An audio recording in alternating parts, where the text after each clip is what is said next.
안녕하세요. 민쌤의 아무나 배우고 아무데나 써먹는 아무역사 시간입니다. 자, 2학년 여러분들 이번 주 마지막 차시 수업할 준비 다 됐나요? 이번 주에도 벌써 2시간이나 수업했고 1시간 남았는데 마지막 1시간 열심히 수업을 들어보도록 합시다. 자, 오늘은 고려의 후삼국 통일과 초기 정치에 대해서 살펴보도록 하겠습니다. 교과서는 페이지 94페이지에서 95페이지가 되겠습니다. 여러분들도 교과서 같이 놓고 선생님이랑 수업 같이 들어주기 바랍니다. 지난 시간에 우리가 후삼국의 성립에 대해서 살펴봤는데 사실 후삼국 시기는요 그렇게 길지는 않습니다. 한 35년, 36년 정도 그렇게 지속이 되는데요. 자, 이 후삼국을 통일했던 나라는 지난 시간 우리가 봤던 신라, 후백제, 후고구려 중에서 그 어떤 나라도 아니고 고려라고 하는 새로운 나라인데요. 참 아이러니하죠. 제일 먼저 후삼국의 통일이 어떻게 이루어졌는지 살펴보도록 하겠습니다. 자, 후삼국의 통일은요, 일단 우리가 이야기를 어디서부터 시작을 해야 하냐면 바로 후고구려, 태봉의 이야기부터 시작해야 합니다. 첫 번째, 태봉의 왕이었던 누구? 그렇죠. 애꾸는 궁예가 실정을 하게 된다라는 이야기부터 시작을 해야겠네요. 여기서 실정이라고 하는 말은 정치를 제대로 하지 못하고 똑바로 하지 못하고 정치에 그런 총기가 없이 마구잡이로 잘못된 정치를 하는 것을 우리가 실정이라고 부릅니다. 궁예는요 처음에는 좀 잘 정치를 하는 것처럼 보였어요. 반신라적인 태도를 가지고 백성들을 사랑하는 그런 괜찮은 군주였습니다. 그런데 어느 순간 스스로를 미륵불이라고 칭하면서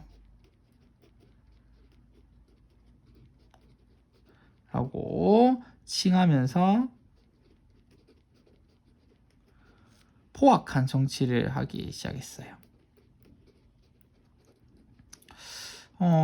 스스로가 미륵불, 즉 미래에 올 부처라고 스스로 믿었던 모양이에요. 그래서 그 태조왕건이라는 드라마에도 보면 나오지만 자신이 미륵불이라고 하면서 신하들을 마구잡이로 때려 죽인다든지 신하의 부인들 막 때려 죽인다든지 심지어는 자신의 부인과 자식들까지 죽이는 아주 고약한 그런 정치를 하게 됩니다. 당연히 이런 정치를 하다 보니까 당연히 민심이 어떻게 될까요? 민심이 이반된다. 떨어져 나간다. 민심이 더 이상 궁예를 지지하지 않게 됩니다. 그렇게 되면서 그 후삼국 그 후고구려 태봉의 신하들 중에서 이 궁예는 더 이상 모시기 힘든 그런 군주가 아닌가라고 생각하면서 당시 송악 개성이죠. 개성의 출신이었던 호족 누구? 그렇죠. 왕건을 새로운 왕으로 모셔야겠다라고 생각을 하는 사람들이 많게 되고요. 결국에 이 왕건이 이러한 신하들의 요청을 받아들여서 궁예를 몰아내게 됩니다.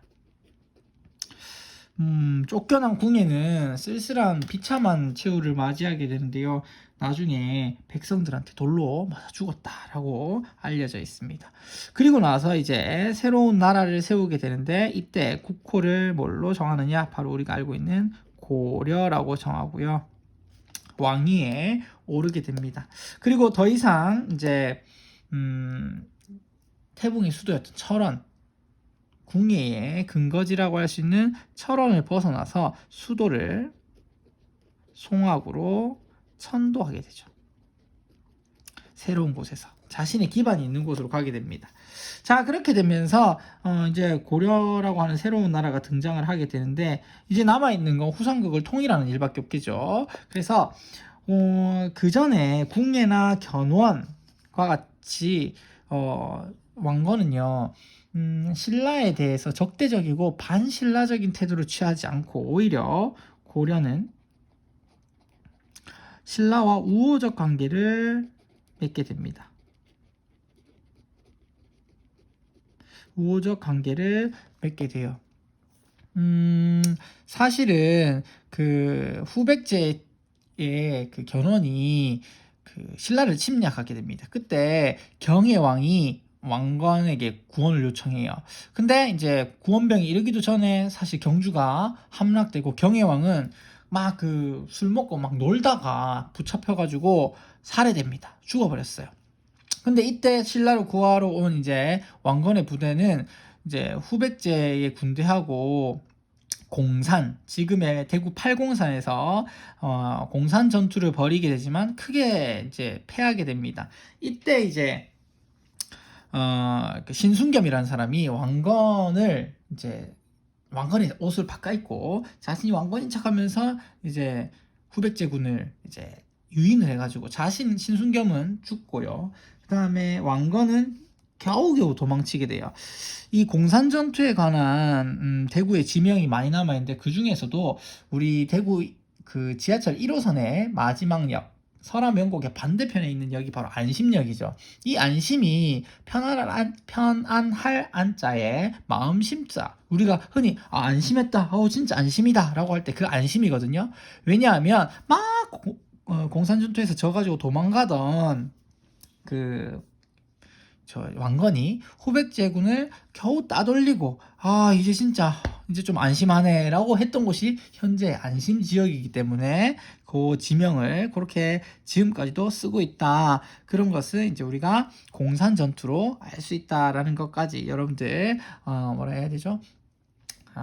대구 지역에 사는 친구로서 그냥 상식으로 좀 알아두면 좋겠습니다. 어쨌든 이렇게 신라를 구해주러 원정까지 갔을 정도로 구원병을 보냈을 정도로 신라와 우호적 관계를 하게 되고요. 나중에 이 덕분에 어떻게 되느냐? 신라의 마지막 경순왕이 이제 신라는 진짜 안 되겠구나. 더 이상 신라를 이제 계속 살려둘 수가 없겠구나. 우리가 여기까지구나 라고 생각을 하고 했을 때 그럼 누구에게 항복을 할 것이냐라고 보니까 후백제한테 항복을 하는 것보다는 어떻게 하는 게 좋겠다? 그렇죠. 고려에 귀순 항복을 하는 게 좋겠다 해서 신라 경순왕이 귀순을 하게 됩니다. 그래서 935년 약 1000년간의 역사를 뒤로하고 신라는 멸망을 하고 맙니다. 그리고 이제 남은 거는 후백제죠. 후백제 같은 경우는 당시 후백제의 상황을 적절하게 잘 이용했는데 후백제에서는 왕위 다툼이 있었어요.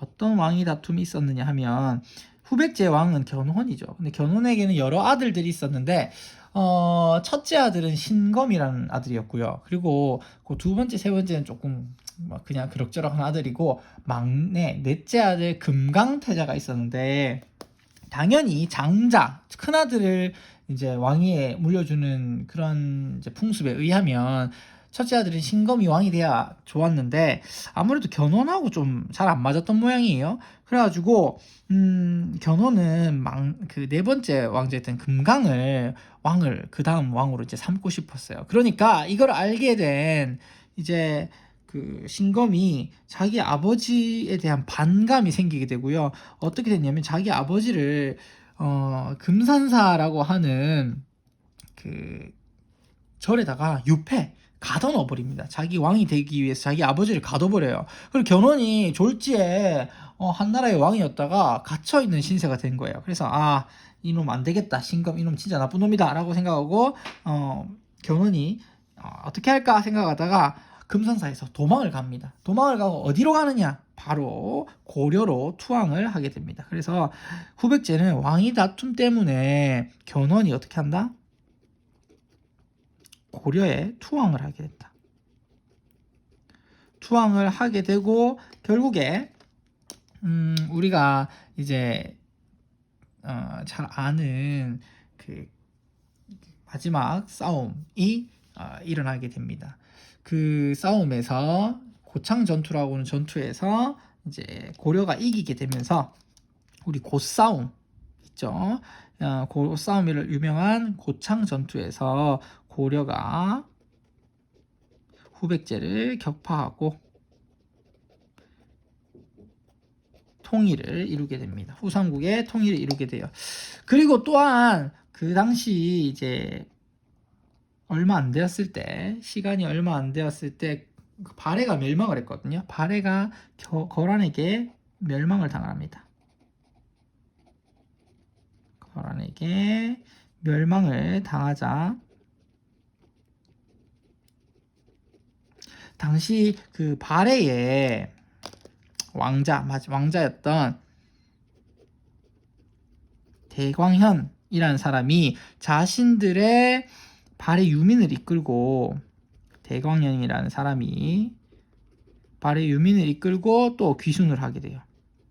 그래서 이걸 또 받아줍니다. 그래서 결국에 이제 왕건이 후삼국을 통일하고 보니까 후삼국 옛 삼국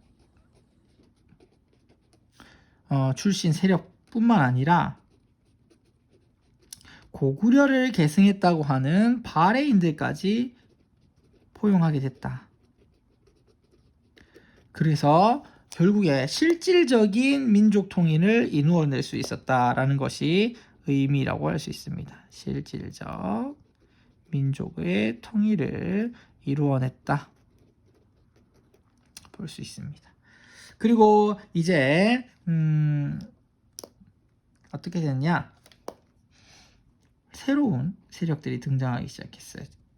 진골, 더 이상 신라의 진골 귀족 대신에 지방에서 유력자로 힘을 키우고 있었던 누구? 호족들이 어떻게 된다? 새로운 지배 계층으로 등장하게 됐다는 것입니다. 세력으로 등장했다. 이것이 특징이라고 할 수 있어요. 자, 그래서 후삼국을 통일을 하게 됩니다. 후백제 멸망이 936년이니까 936년에 통일을 이루게 되고요. 그 다음에 우리가 살펴볼 건 뭐냐면 국가의 기틀 마련과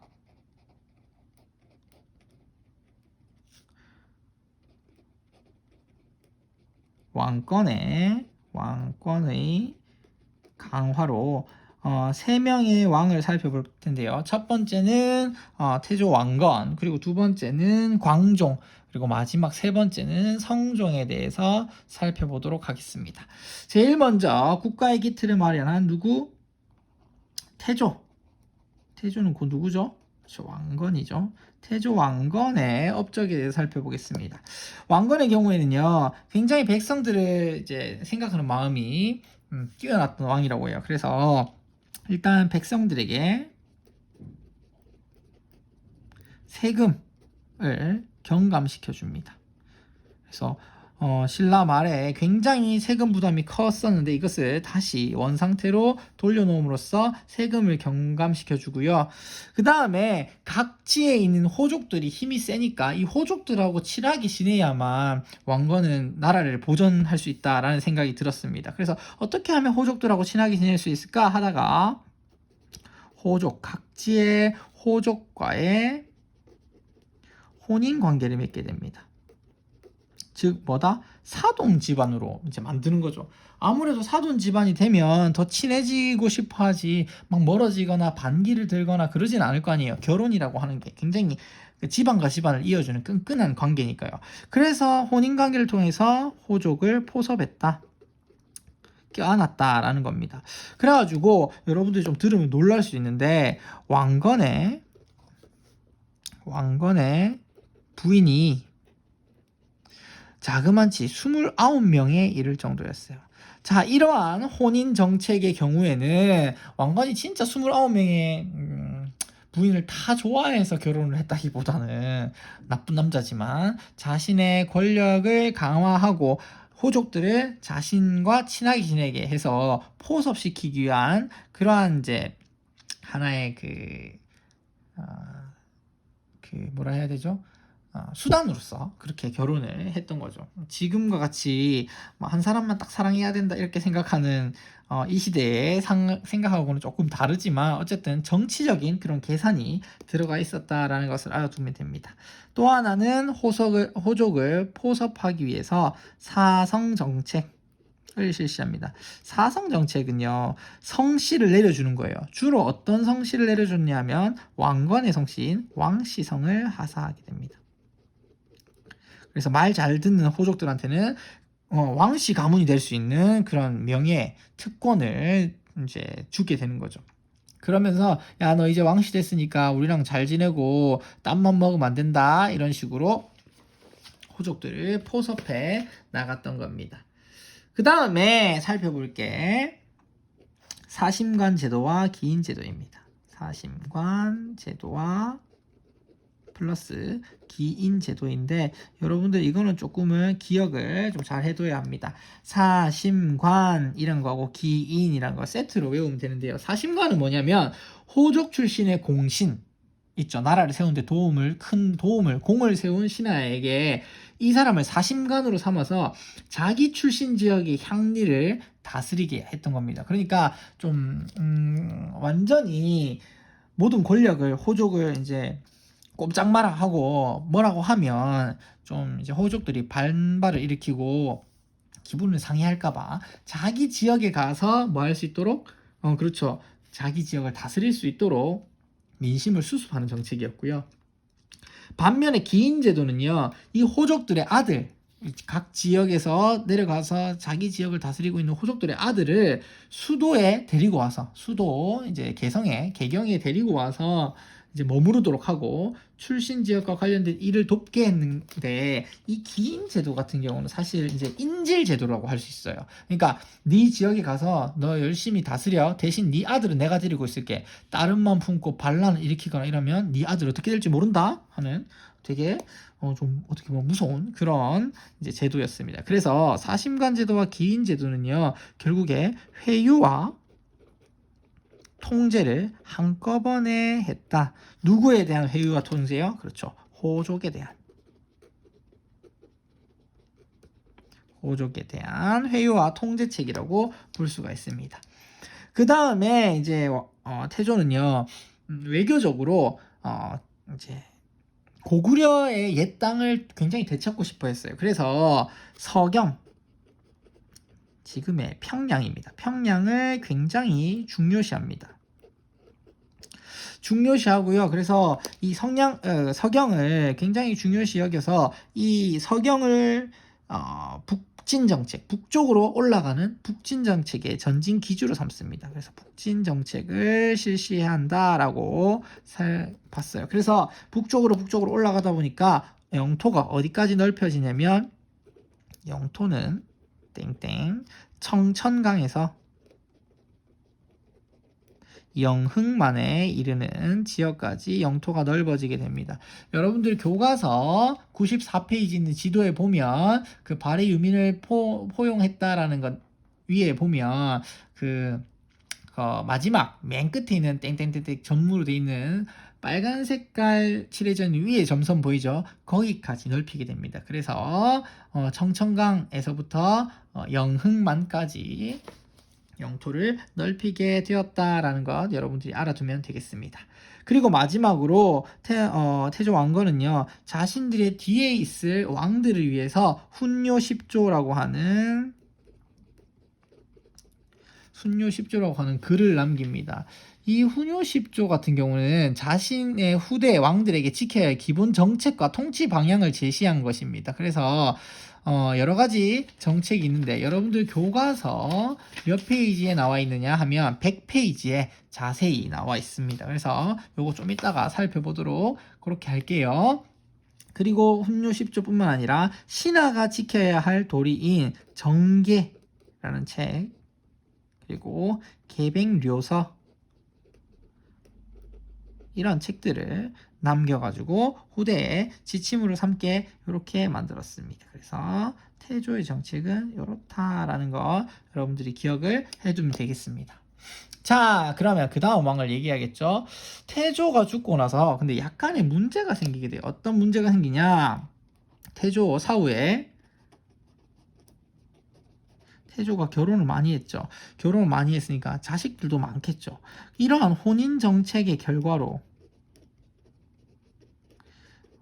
여러 명의 아들들이 있었는데 어떻게 된다? 왕자, 그 많은 왕자들과 왕자의 외척들, 외갓집 사이에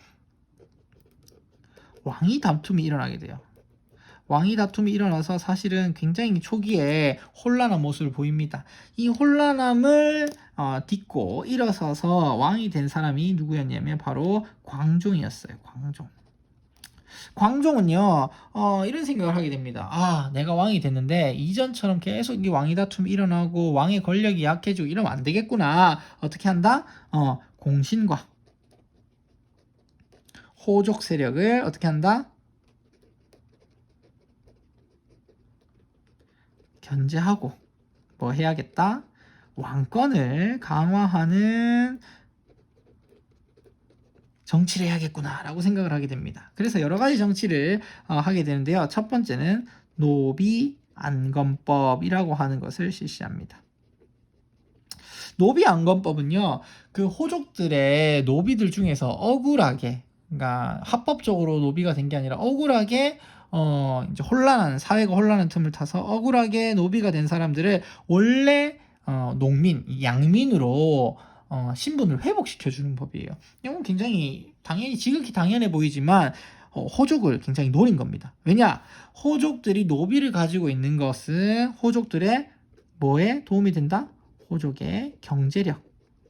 그리고 호족들의 경제력뿐만 아니라 호족들이 노비들을 군사로 훈련시키게 되면 군사적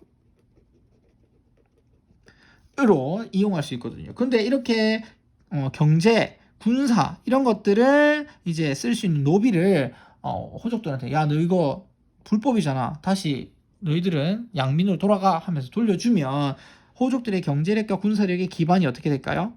약화되겠죠. 그래서 이런 걸 노려가지고 이런 식으로 노비 안건법을 실시하고요. 그 다음에 과거제를 실시하게 됩니다.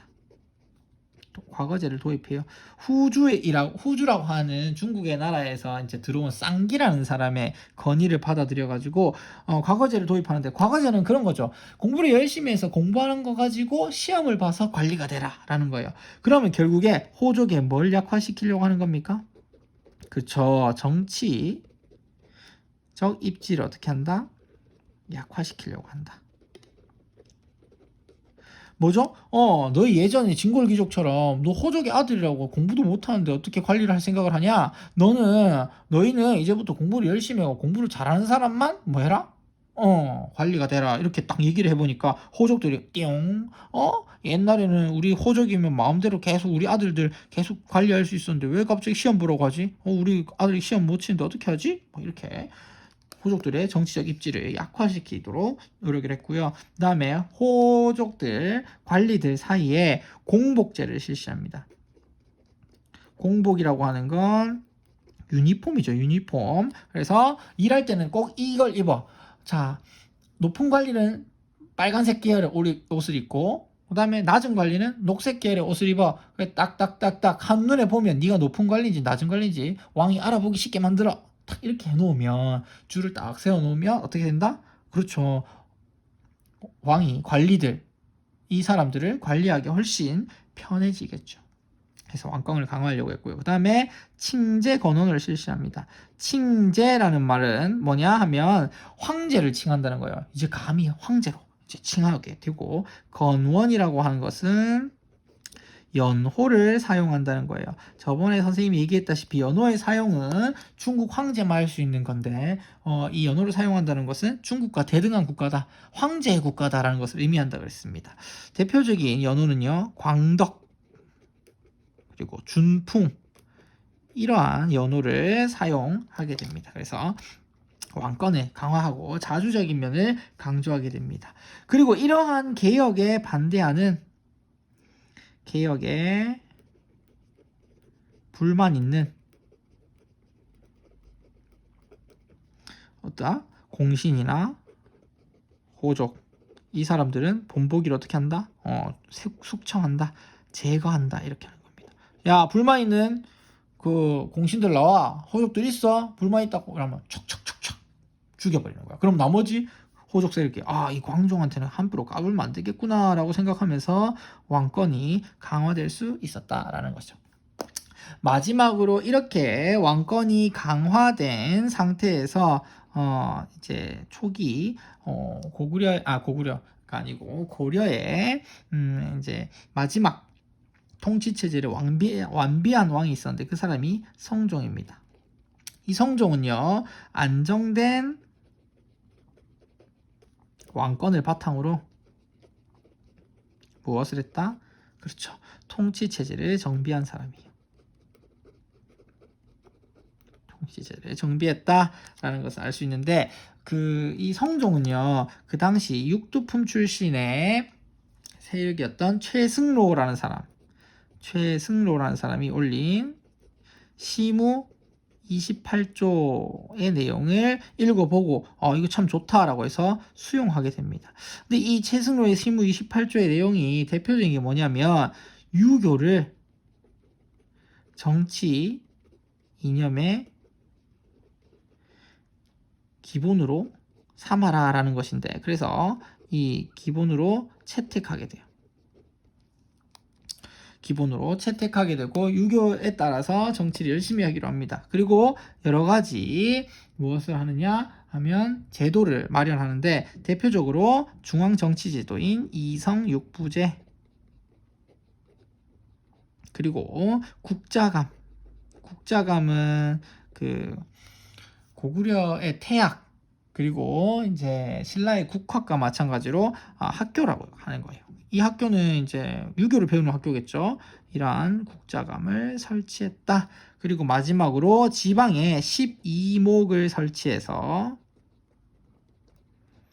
각 지역에 수령을 파견했다. 그래서 지방까지 신경 쓴 왕이 누구였다? 성종이었다. 그래서 통치체제를 완비한 왕이 바로 성종이라고 할 수 있습니다. 자, 여러분 여기까지 수업을 다 들었는데 오늘 배운 내용 다 배웠습니다. 그 교과서 95페이지에 시무 28조의 개혁안이 있는데 이 개혁안을 건의한 사람 당연히 최승로겠죠. 밑줄 친 부분에서 주장하는 내용은 여러분들이 읽어보면 알겠지만 불교보다는 정치 이념으로는 유교가 좋다, 그래서 유교를 받아들여야 한다라는 내용이라고 할 수가 있습니다. 마지막으로 좀 뒷페이지로 넘어가서 100페이지를 살펴보면요, 태조 왕건이 후대 왕들에게 이제 지침으로 삼아라라고, 기본 방침으로 삼아라라고 얘기하면서 남겨준 훈요 10조가 있는데 그 훈요 10조의 내용을 한번 다 읽어보고요. 밑에 있는 1번, 2번, 3번에 있는 질문에 한번 대답을 해보기 바랍니다. 그리고 요 과제를 다 수행하고 나면 적어놓은 답을 사진을 찍어서 댓글에 남겨주면 되겠습니다. 여러분들 오늘도 수업 내용 듣느라고 너무너무 고생 많았고 좀 내용이 많긴 하지만 여러분들 차근차근 스스로 학습을 통해서 정리를 해보길 바라겠습니다. 여러분 다 고생 많았고요. 다음 시간에는 고려의 통치체제 정비라고 해서 중앙통치기구, 지방제도, 그리고 교육, 관리 선발제도 이런 것들을 살펴보도록 하겠습니다. 자, 다음 주 첫 시간에 만나도록 합시다. 안녕.